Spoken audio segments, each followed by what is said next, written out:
акнун дӯстони азиз, лаҳзаи хело ҳам пурасос, лаҳзаи хело ҳам ҷолиб, паҳлавони саршиноси кишвар Темур Раҳимов бар муқобили ҳарифаш, паҳлавони 24-солаи Нидерландия Снипе Желе ба майдон мебарояд. паҳлавони мо бо ҷудогии сафед аст ва ҳарифаш бо ҷудогии кабуд ба майдон мебарояд. акнун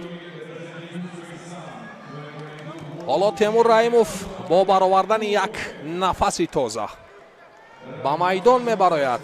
26 сол дорад паҳлавони номошнои тоҷик Темур Раҳимов ва Снипе паҳлавони Нидерландия бошад, 24 сол дорад. ҳоло сабқатро шурӯъ карданд. аввалин шуда Снипе гиребони паҳлавони моро мегирад. Раҳимов Темур бошад, ҳоло фурсат ҷустуҷӯ мекунад барои партов кардан.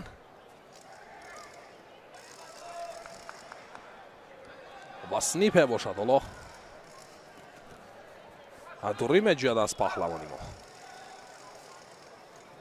барандаи медали нуқраи Мастерс Иерусалим 2022 20 декабри соли 2022 Темур Раҳимов ва инчунин барандаи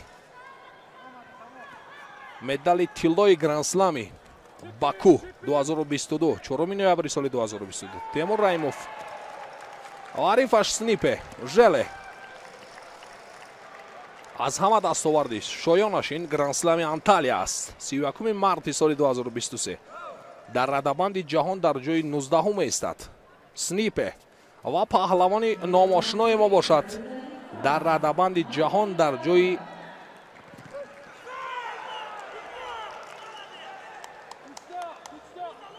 аввал меистад. ва ҳоло хеле оромона гӯштин мегирад ва шидои нахустро барои Снипе нишон медиҳад довари марказ. ва акнун паҳлавони мо барандаи медали нуқраи гран-прии Душанбе ва инчунин барандаи медали нуқраи гранд-слами Қазоқистон Темур Раҳимов ҳоло хеле хуб гӯштин мегирад. фурсати хеле ҳам хуб дорад барои партов кардан. акнун дасту гиребонро хеле мустаҳкам мегирад Темур Раҳимов. ва Снипе бошад, ҳоло мехоҳад партов нишон бидиҳад, вале паҳлавони мо Темур Раҳимов ҳоло ҳамон ҳолати муносибро интизор мешавад то ин ки партов кунад, то ин ки партовҳои зебои худро нишон бидиҳад. акнун дубора сабқатро боз медорад довари марказ ва шидои дуюмро барои Снипе паҳлавони Нидерландия нишон медиҳад ва шидои аввалро барои Темур Раҳимов барои камкориашон, барои гӯшти нагирифтанашон. акнун навбати дигар Темур Раҳимов ҳоло хеле мустаҳкам гиребони ҳарифро медорад ва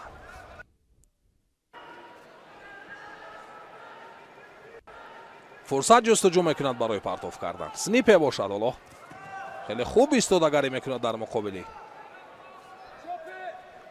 паҳлавони мо. навбати дигар мехоҳад партофт ва иҷрои усул кунад Снипе.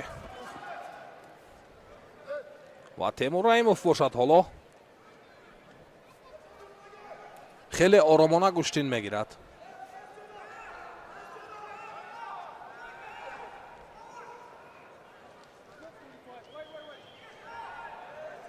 ва ҳамин тавр шидои сеюмро барои Снипе нишон медиҳад довари марказ. ва акнун Темур Раҳимов пирӯз мегардад дар марҳилаи дуюм. дар марҳилаи аввал озод буд, дар марҳилаи дуюм пирӯз мегардад ва ба марҳилаи сеюм рохат мегирад. пирӯзии дуюми Темур Раҳимов муборак бошад.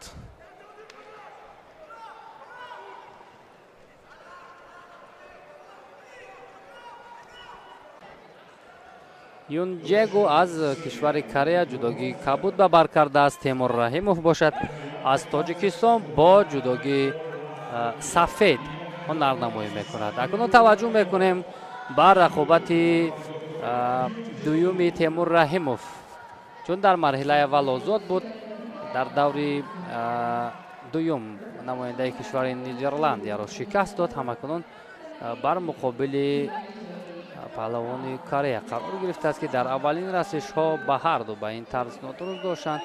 داور بانو شیدو میدهد.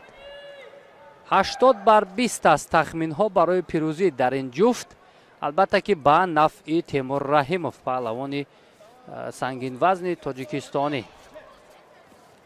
و این هم همون رقابت هایی که انجام دادن بیشتر.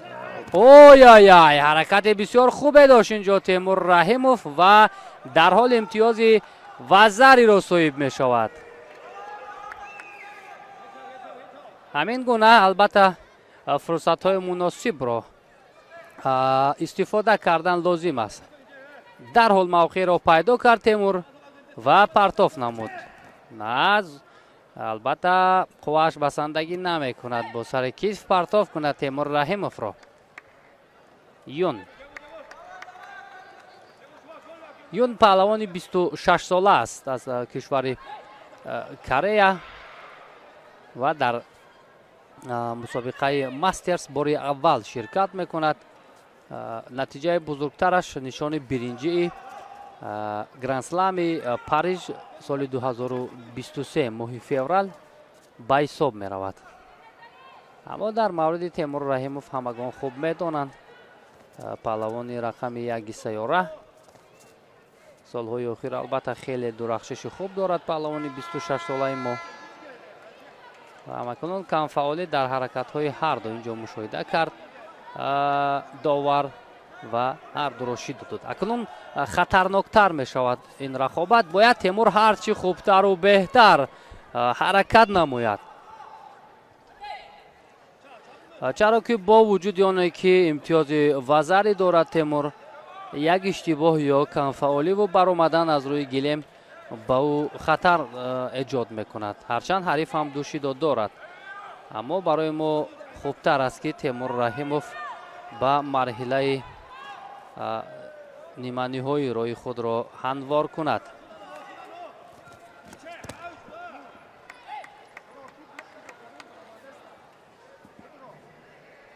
پرچم تاجیکستان هم آنجا جلوگر است دوستان عزیز. این هم به خاطر تیمور رحیموف پهلوان تاجیکستانی و چرخشی که اکنون میخواهد در زمین کار کند. تیمور رحیموف تا کجا موفق می شود؟ نه، رقابت را باز می دارد داور.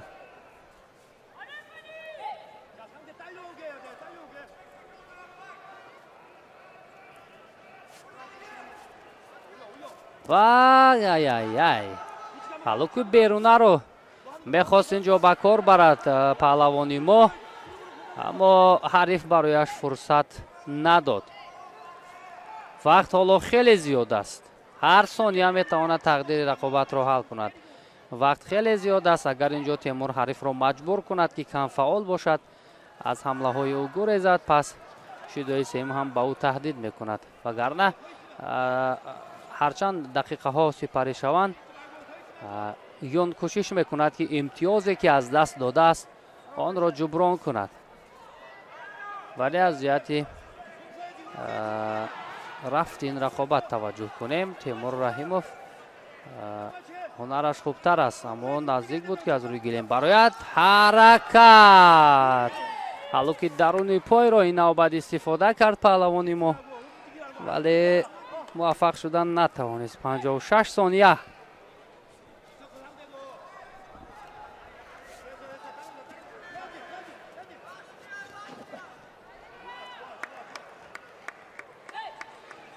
این نوبت با سر کتف میخواست پرتاف کند جون، البته که قواش نرسید، نتوانست که تیمور رحیموف را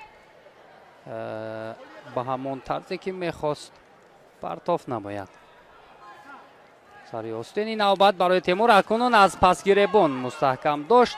шояд шидои сеюм ҳам ба юн дода шавад, чаро ки дар сонияҳои охир танҳо фаъолии Темур Раҳимовро мо мебинем.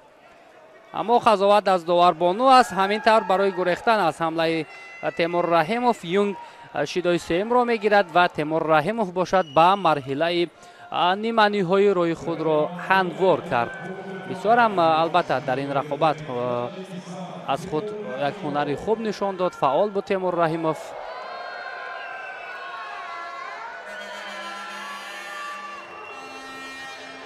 ин ҳамон лаҳзаҳои такроре ки Темур Раҳимов чӣ гуна имтиёзи вазариро ба даст овард. зидди ҳамларо инҷо ба хубӣ ба кор бурд ва имтиёз вазари гардид. акнун ин ҳолате ки барои юн шидои сеюмро доданд.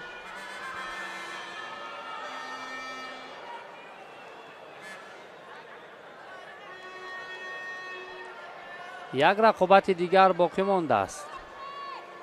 барои мекунад барои нишони биринҷи юн. ва акнун мо бошем таваҷҷӯҳ мекунем ба нерӯсанҷӣ бисёр ҳам муҳиму нерӯсанҷие ки як қадами дигар Темурро ба финали ин мусобиқа мебарад.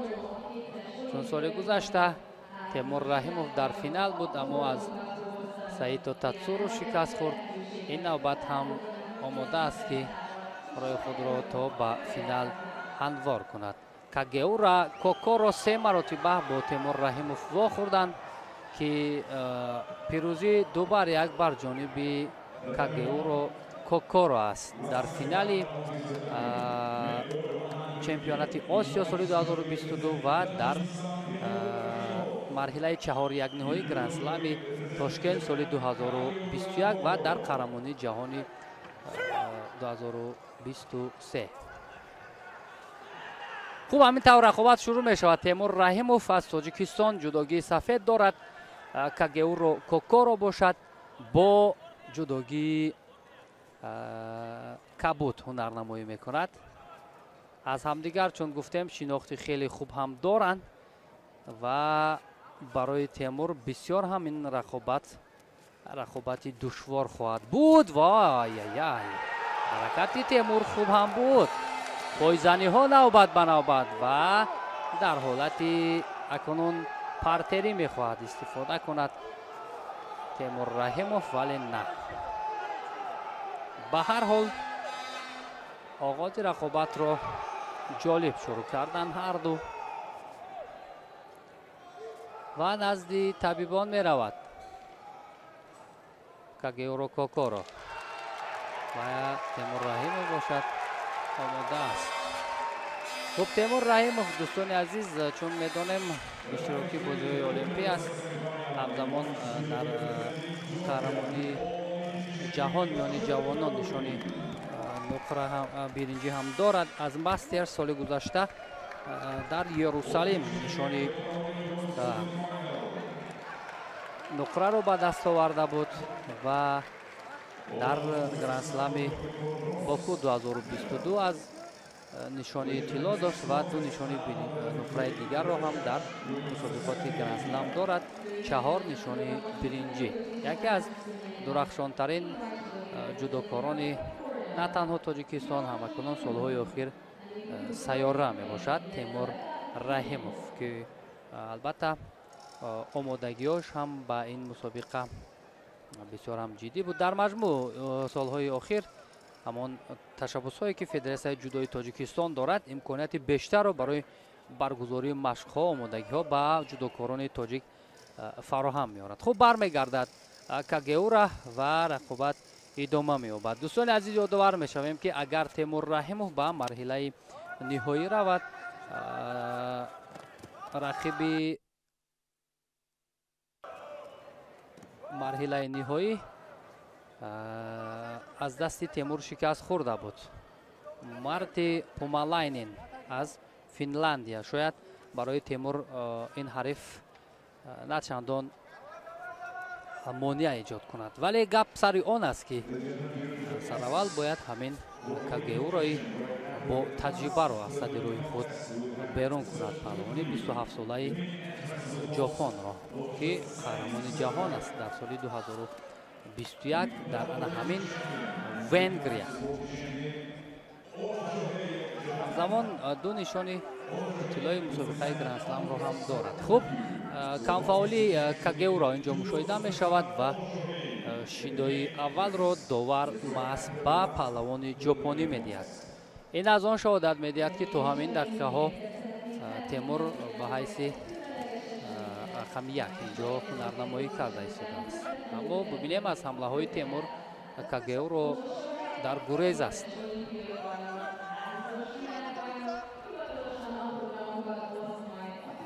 оҳиста оҳиста лаҳзаҳои бисёрам муҳиму лаҳзаҳои фараҳбахш наздик мешаванд барои Темур Раҳимов то ба финал барои худро ҳамзор кунад. як чизро ёдовар мешавем, дӯстони азиз, ки аксарияти паҳлавононе ки имрӯз дар сатҳи байналмилалӣ кишвари моро намояндагӣ мекунанд, дастпарварони донишкадаи тарбияи ҷисмонии Тоҷикистон ба номи ҷаҳонпаҳлавон Саидмӯмин Раҳимов ҳастанд. махсусан беҳрӯз хоҷазода аз бештари таҷрибаи худро дар донишкадаи тарбияи ҷисмонии Тоҷикистон гирифта буд ва аввалин маротиба ҳам дар мусобиқаҳои байналмилалӣ аз ҳамин донишкада сафарбар шуда буд. универсиада буд, солаш дар ёдам нест, аммо ба ҳар ҳол ин макон, ин боргоҳи ҳунар паҳлавонони зиёдро ба воя расонидааст. ҳаракати охире ки Кагеуро дошт каме ба Темур ҳам фишор овард.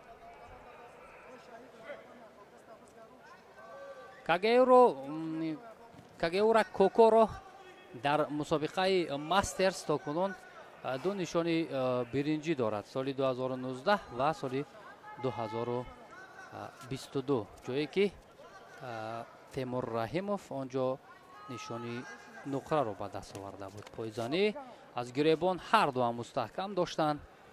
аз ҷиҳати қад албатта Темур аз ҳариф баландтар аст ва партоф на бо сари севҷӣ мехост инҷо партоф кунад Темур, вале дарҳол ин ҳолатро Кагеура пайхас кард.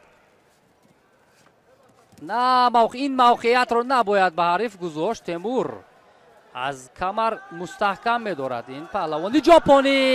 ай ҳамин сонияҳои охир агар ҳамин пойзанӣ аз ҷониби Темур хубтар иҷро мешуд, албатта ки кор боз ҳам осонтар мешуд барои паҳлавони мо.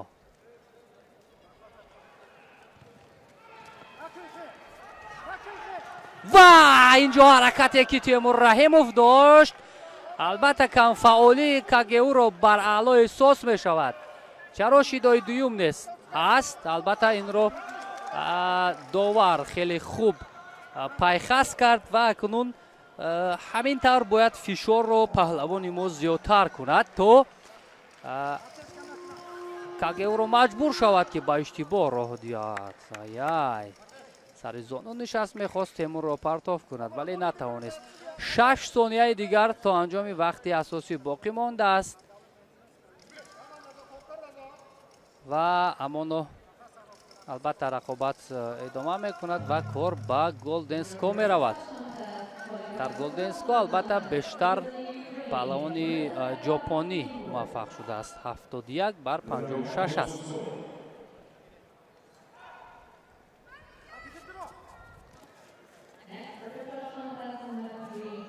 аз ҳад зиёд бояд мавқеиятро ба ҳариф наздик накунад Темур, валоки даруни пои навбат ва пойзание ки аз ҷониби ҳамон равише ки дар қаҳрамони ҷаҳон буд боз Кагеуроро партоф кунад. айнан ҳамон ҳаракате ки дар қаҳрамони ҷаҳон дошт Темур, бар муқобили ин ҳарифаш ҳамон ҳаракатро истифода кард. як маротибаи дигар ҳамин гуна фаъоли худро бояд Темур Раҳимов нишон диҳад. албатта шидои сеюм ба Кагеуро таҳдид мекунад, аммо бо эҳтиёт бояд мавқеиятро аз даст надиҳад паҳлавони мо. چرا که ژاپنی ها در هر لحظه میتوانند که تقدیر رقابت را دیگر کنند. واقعا کم فاول است اینجا. کاگئورا. اما میدونیم که کم اندر کم با ژاپنی ها در همین لحظه ها شیدو داده می شود.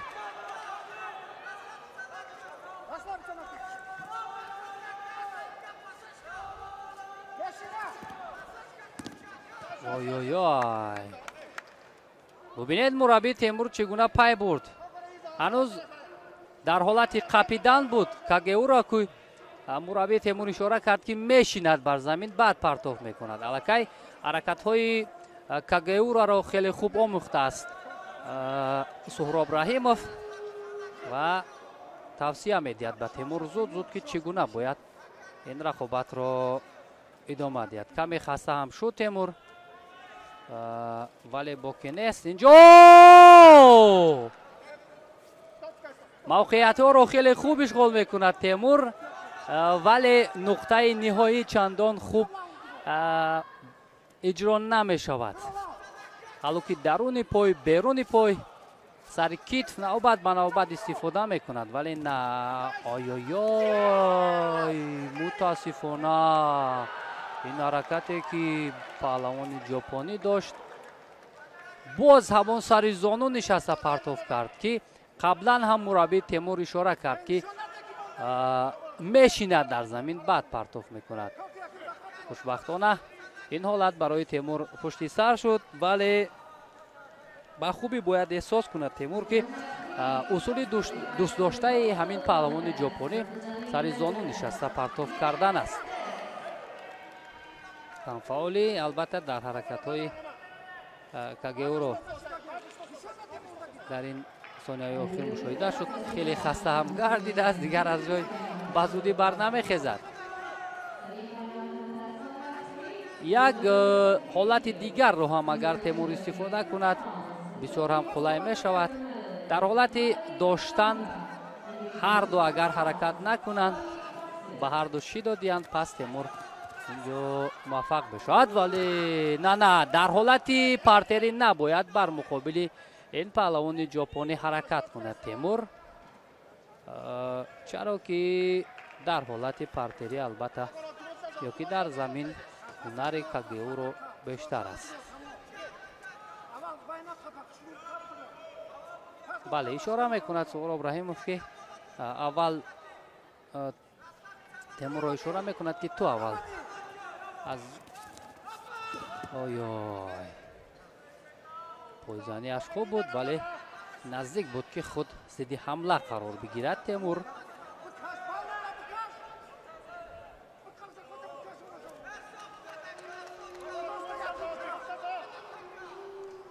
البته خیلی خسته گردیده است کاگئورا ولی تا کنون پهلوانی ما راههای تسلیم کردن او را پیدا نمی کند. اما از چی باشد که با او تا کنون شیدو نمیدهند. در چندین حالت ها ما مشاهده کردیم که با اندک کم فاولی پهلوانان ما را داوران شیدو میدهند. اما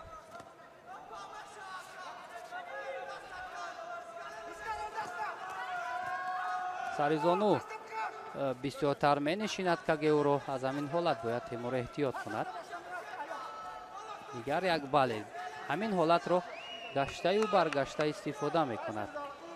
هر دو هم به نهایت خسته گردیدند چون 7 دقیقه می شود که میدانداری دارند. کاگئورا باشد از تیمور دیده خستگیش به خوبی مشاهده می شود. چی اشاره می شود از جانب داور جداگی خود را باید به ترتیب درآورد. کاگئورا بعدا رقابت شروع می شود.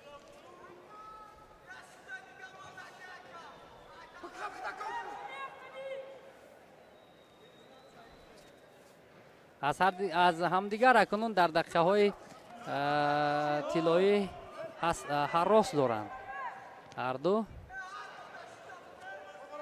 چون بسیار هم لحظه های حساس است.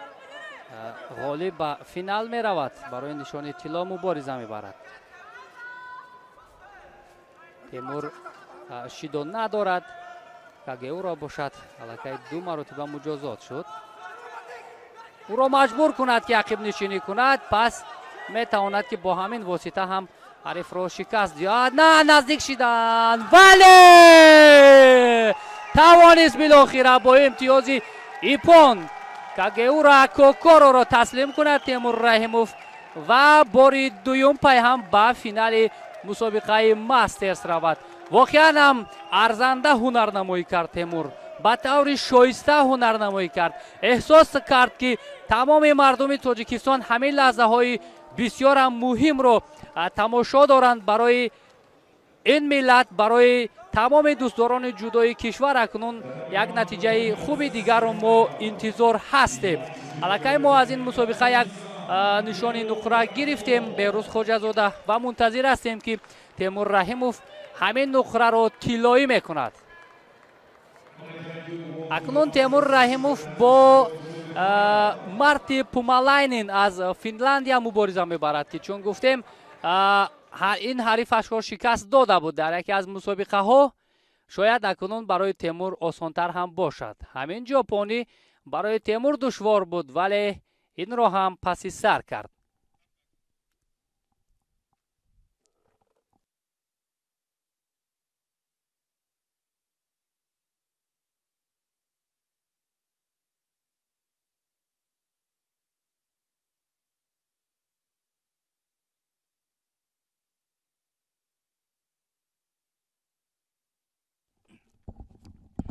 ва дӯстони азиз, ҳамин тавр ман Сорбон Мисаев ин рақобатҳоро барои шумо шарҳу тавзеҳ додам. бубинем Темур Раҳимов имрӯз ҳарифоне аз Нидерландия, Снайп аз Кореяи Ҷанубии Ён, аз Ҷопон Кагуера Когоро расадиро бардошт то ба финал бирасад. финале ки дуюмин бор ҳаст Темур Раҳимов ба он ҷо меравад ва ин ҳам мухлисону ҳаводорон ки ба ташвиқ омаданд. ин ҳам Балач Костони аз Маҷористон, аз кишвари мизбон ҳаст ки рақобати ниҳоиро доварӣ хоҳад кард. Темур Раҳимов варзишкори шумораи 1 ҷаҳон бо ҷудогии сафед аст.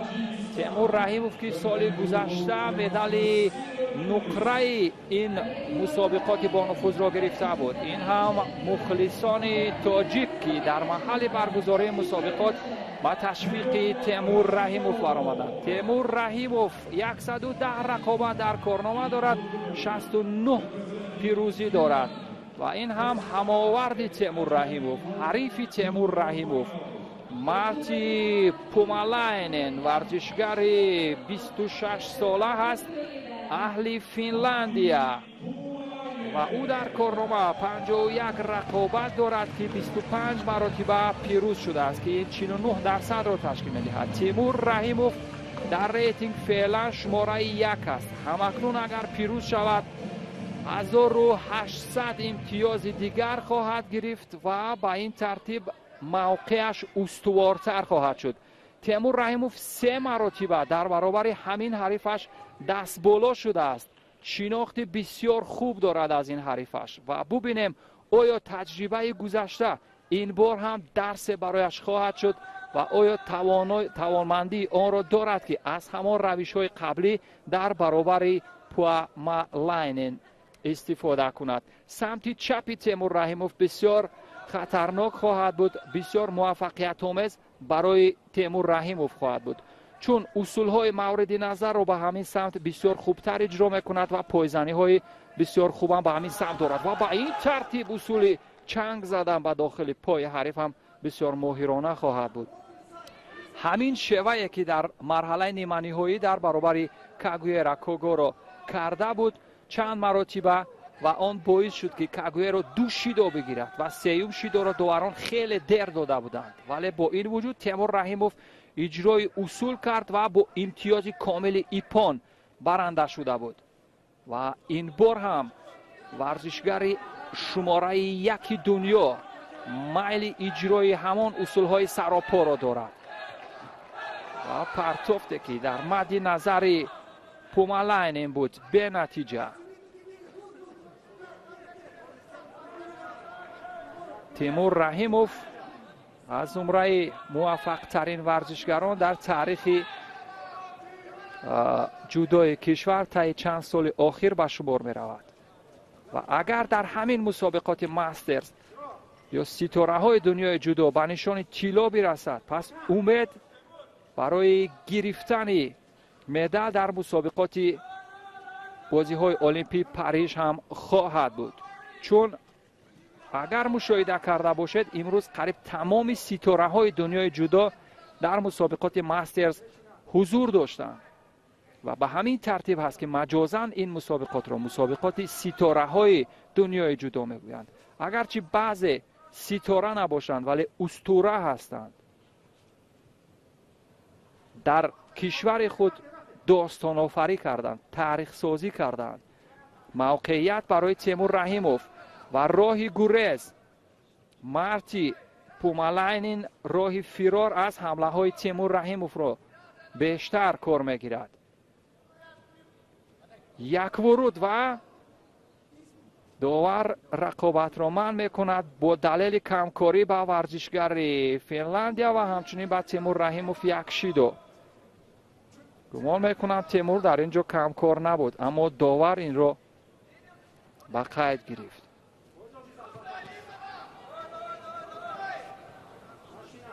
ولی از اینکه ورزشگر فنلاندیا در طول روز چهره های شاخصی را از صد راه برداشت، از این رو اون از یک ورزشگر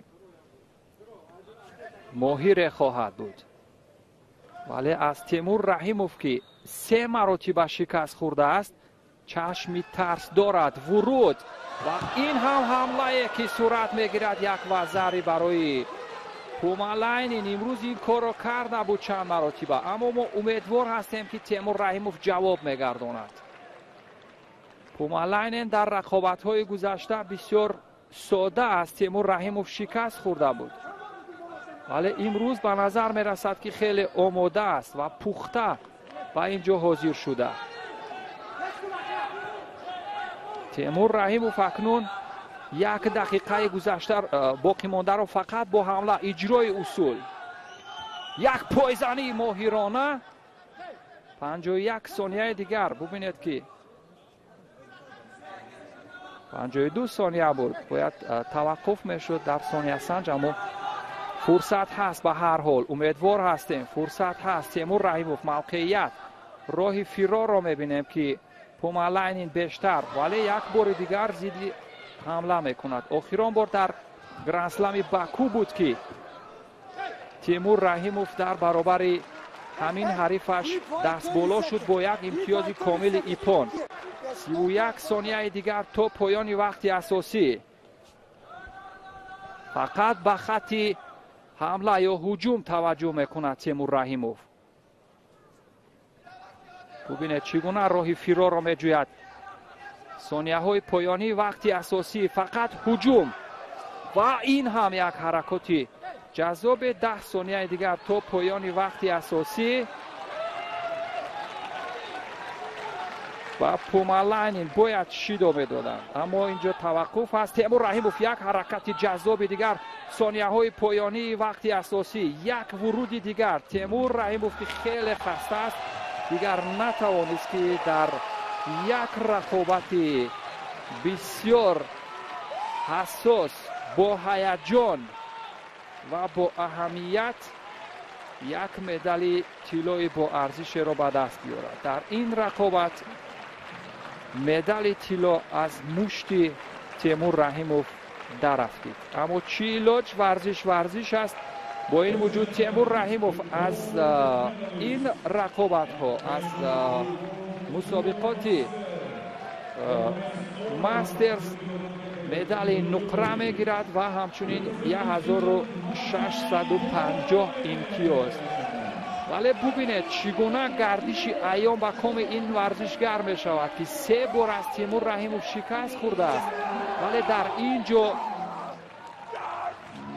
نمیدونم با چی دلیل بود. شاید آمادگی خوب گرفته یا همان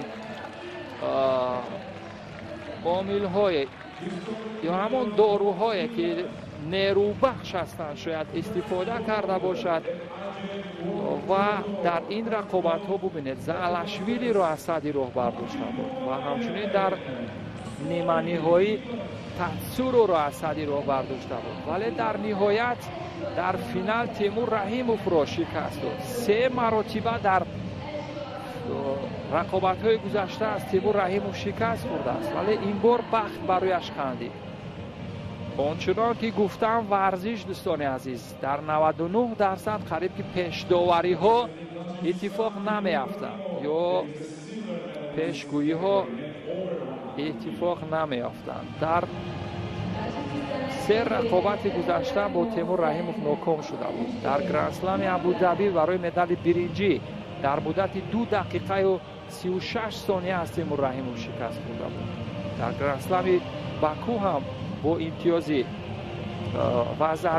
ایپان شکست خورده بود، ولی امروز ببینید که چگونه هنرنمایی کرد. در گرند اسلم تاشکند هم در رقابت های تسلی بخش از تیمور رحیموف در مدت 1 دقیقه و 7 ثانیه شکست خورده بود، ولی این بار بخت برایش خندید به تعبیر و این گونه اصولی اجرا کردش. پرتاب بالای شانه به این ترتیب بود، ورود به قسمت شانه و همچنین از دست بسیار محکم قپیده بود. یک بار دیگر از این زاویه ببینیم از دست که بسیار موفقیت آمیز قپیده بود و به این ترتیب این وزر اتفاق افتاد.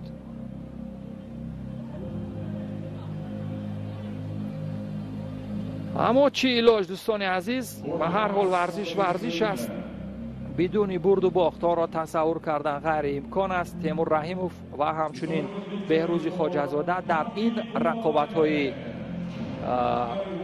مسابقات ماسترز میان ستاره ها بسیار شایسته هنرنمایی کردند، اما از تیمور رحیموف نشان طلا امید داشتیم و به تعبیر گویم اگر این طلا از چنگی او از مشتی او افتید اشتباه نخواهد شد، چون ورزشگری که 3 مرتبه آن را با آسانی مغلوب کرده بود این مرتبه در یک رقابت حساس و مهم بر تیمور رحیموف دست بالا شد، ولی این بسیار موافق دارد و مدعی اساسی است. اکنون به رسمی تقدیم جایزه ها در بخش مردان در میان سنگین وزن ها تماشا میکنیم، جایی که پرچم 3 رنگ تاجیکستان هم پرافشان خواهد شد و افتخار مدال نقره تیمور رحیموف.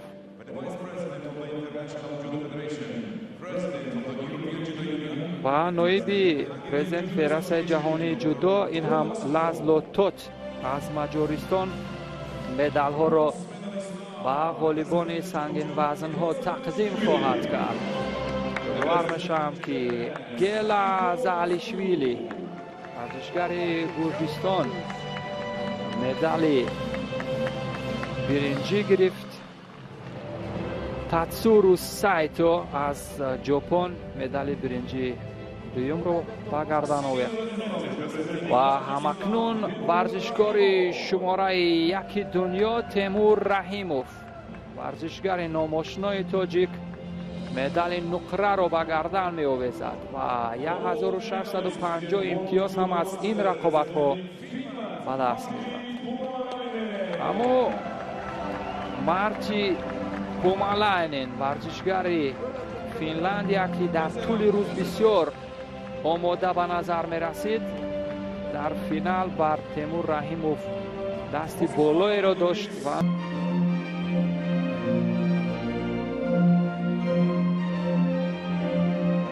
موفق ترین مسابقات ستاره های جودو یا ماسترز که تیم ملی جودوی تاجیکستان در آن با 2 نشان نقره سرفراز می شود. این دستاورد تا این مدت در صحفه ورزش جودوی کشور نبود و درخشندگی ورزشگران جودوی تاجیک را در صحنه رقابت ها بعد از قدوم مبارک رئیس فدراسیون خیرتمند جودوی تاجیکستان اسماعیل محمدظاهر بیشتر مشاهده میکنیم دوستان عزیز و این مبارک است و امیدوار هستیم که در رقابت های بعدی طلایی و درخشان بمانند ورزشگران تاجیک. امروز با این طلا خیلی هم تیمور رحیموف و هم بهروز خواجه‌زاده نزدیک بودند و